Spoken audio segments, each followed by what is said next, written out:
Hello my friends, आपका हमारे इस यूट्यूब चैनल पर हार्दिक स्वागत है। सबसे पहले तो आपको हम इस वीडियो पर क्लिक करने के लिए बहुत बहुत धन्यवाद देना चाहते हैं। और आज मैं आपको ग्रुप डी का जो 3 बड़ी खुशखबरी है वो आपके सामने रखूँगा। उससे पहले अगर आपने अपना प्यार हमें नहीं दिया है तो इस चैनल को सब्सक्राइब करिए और बेल आइकन को दबा दीजिएगा, ठीक है। चलिए हम वीडियो के हम आपको दिखाते हैं कि 3 बड़ी खुशखबरी ग्रुप डी में क्या है। सबसे पहला क्वेश्चन मार्क ही है, वो खुशखबरी भी है। देखिए, सबसे पहला एक क्वेश्चन मार्क है अपने लिए कि हमारी आंसर की कब। ये क्वेश्चन मार्क है आपके लिए। आपके दिमाग में दिन में 100 बार आप सोचते होंगे कि आंसर की कब तक आ जाएगा, क्या हम नेक्स्ट एग्जाम की तैयारी करें या फिर इसी के लिए वेट करें, क्या करें क्या ना करें, कुछ समझ में नहीं आता है।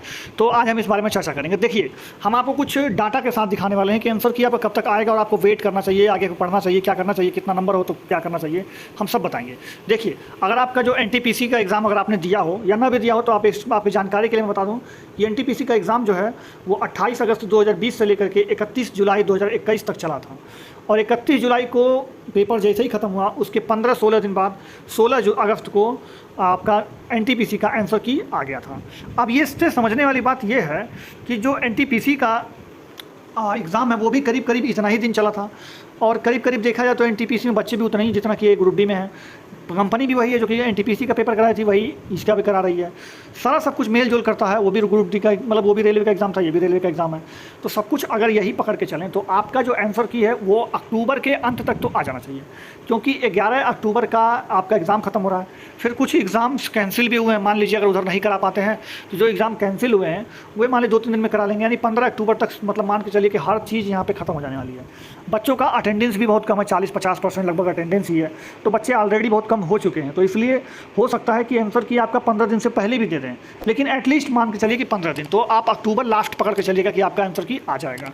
तो सबसे बड़ी बात कि अगर आप अक्टूबर लास्ट तक वेट करते हैं तो ठीक ही है।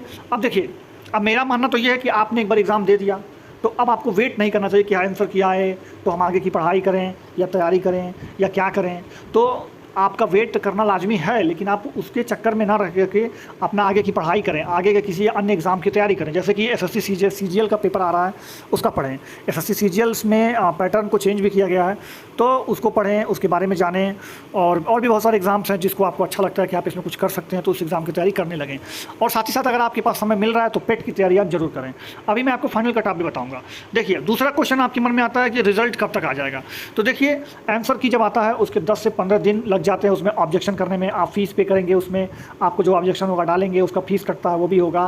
फिर उस पर रेलवे अपना प्रतिक्रिया देती है, फिर से रिवाइज्ड आंसर की देता है, यानी उसको फाइनल आंसर की बोलते हैं। फिर उसके बाद ही रिजल्ट देता है, मतलब उसमें करीब करीब आपके 1 महीना लग जाने हैं। मतलब पूरा नवंबर का महीना जो है वो आपका इसमें लग जाएगा। तो बचा अब दिसंबर, यानी जो आपका रिजल्ट है वो दिसंबर के महीने में आने की पूरी संभावना है कि आपका रिजल्ट जो है वो दिसंबर में आ जाए। दिसंबर में अगर रिजल्ट आ जाता है तो आपका पेट का एग्जाम भी तुरंत दिसंबर में ही होगा, पेट। अब बहुत से लोग सोचते हैं कि मैं अगर पेट के लिए क्वालिफाई हो गया तो मैं फाइनल सेलेक्ट हो जाऊंगा, जबकि गलत है, क्योंकि एक सीट पर पेट में 3 लोगों को बुलाया जाएगा। समझिएगा, सीट एक ही है और लेकिन बुलाया कितने जाएगा, 3 लोगों को।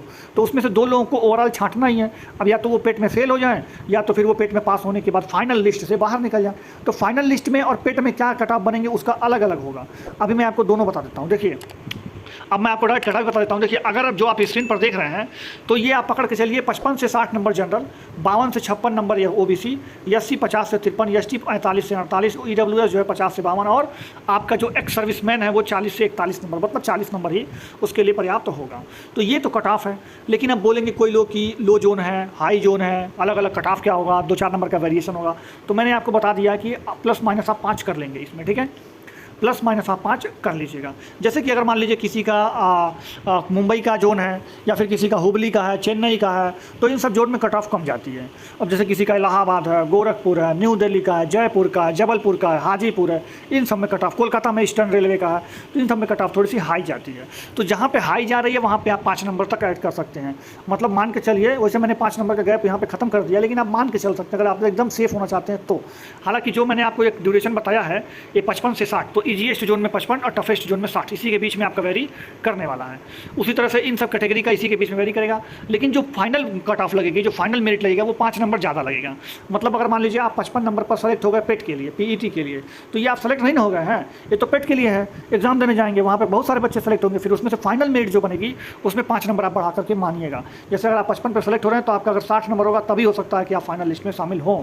ज़रूरी नहीं है कि आप पेट क्वालिफाई कर लिए तो आप फाइनल लिस्ट में आ जाएंगे। इस बात को अपने दिमाग में रख लीजिएगा। और आपको पेट को हल्के में नहीं लेना है, पेट जो है तैयारी आपको करनी पड़ेगी अच्छी खासी, ठीक है। तो आगे की तैयारी करिए, इसके चक्कर में जब पेपर दे दिए हैं तब परेशान मत होइए कि अब क्या करें ये वो। तो आप आगे का अपना पढ़ते रहिए, जो एग्ज़ाम है उसका तैयारी करते रहिएगा, और बाकी आपका जो इतना आ रहा है तो आप बिल्कुल सेफ हैं, ठीक है। बाकी 5 नंबर आप इसमें बढ़ा लीजिएगा अपने फाइनल स्कोर के लिए, ठीक। तो अगर वीडियो अच्छा लगा तो वीडियो को लाइक कर दीजिएगा, चैनल को सब्सक्राइब करके बेल आइकन दबा दीजिएगा। अपना प्यार हमें जरूर दीजिएगा, और अगर कोई कमी रह गई हो, कुछ गड़बड़ी रह गया हो तो कमेंट में उसका जवाब जरूर दीजिएगा, उसको बताइएगा, ठीक है। चलिए मिलते हैं नेक्स्ट वीडियो, तब तक के लिए जय हिंद, जय भारत, धन्यवाद।